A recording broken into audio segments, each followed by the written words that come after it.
All right, welcome back. Today, we're setting off on a kind of quest. A quest to find the perfect way to manage your money. A method that fits you, like a glove. Okay, let's jump right in.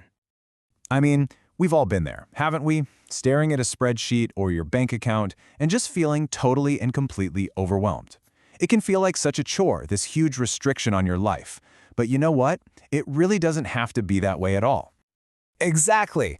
What if, instead of trying to cram your life into some one-size-fits-all box, you could find a system that actually clicks with your personality, with your lifestyle? Well, that's what we're here to figure out. So first things first, let's kind of reframe how we're thinking about this.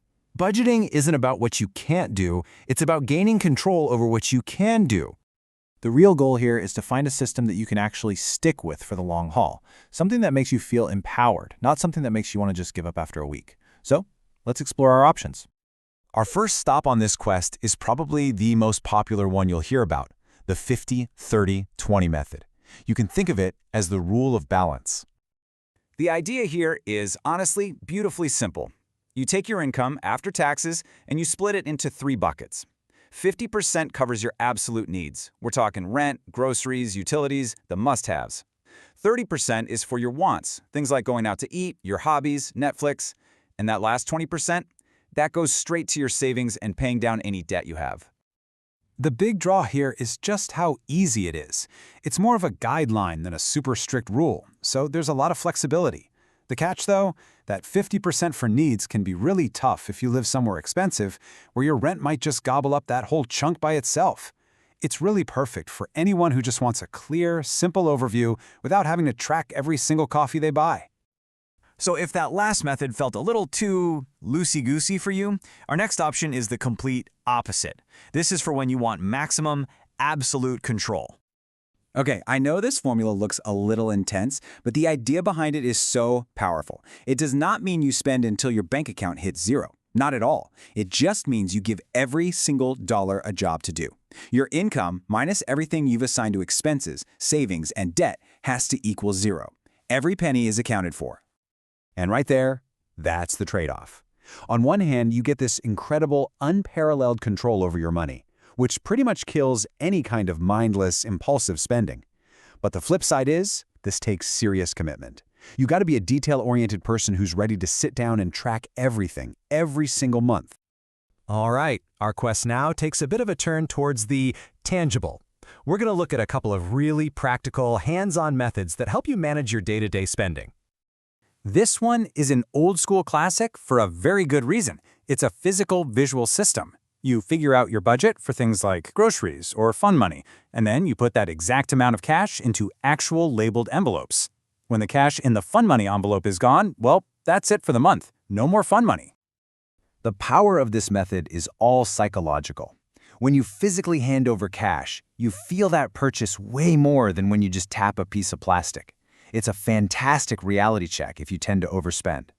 The obvious downside, of course, is that it's pretty hard to use for online shopping or paying your bills automatically. So you can think of this one as a more streamlined version of that intense, zero-based budget.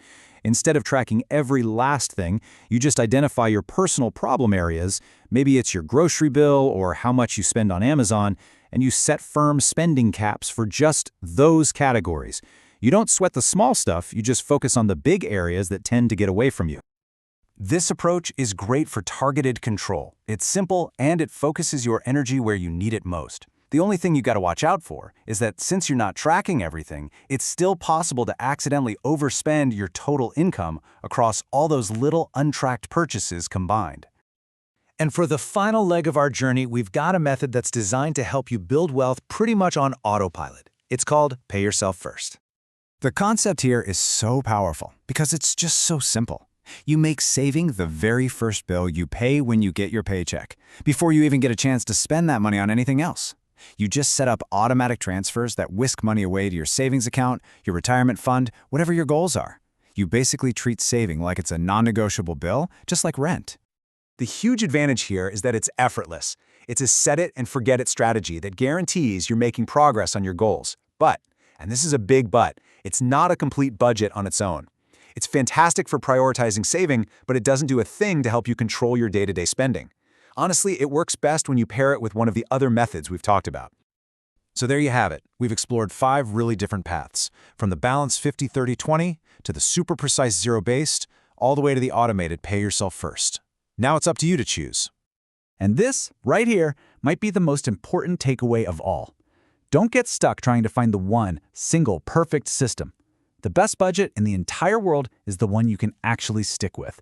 Consistency, not some rigid, impossible perfection, is what builds wealth and gives you peace of mind. So I'll just leave you with this question. What kind of person are you? Are you a big-picture balancer, a meticulous, detail-oriented planner, a hands-on cash spender, or do you just want to automate everything? The first step to getting control of your finances is simply choosing the path that feels right for you. Start there. You can always adjust as you go.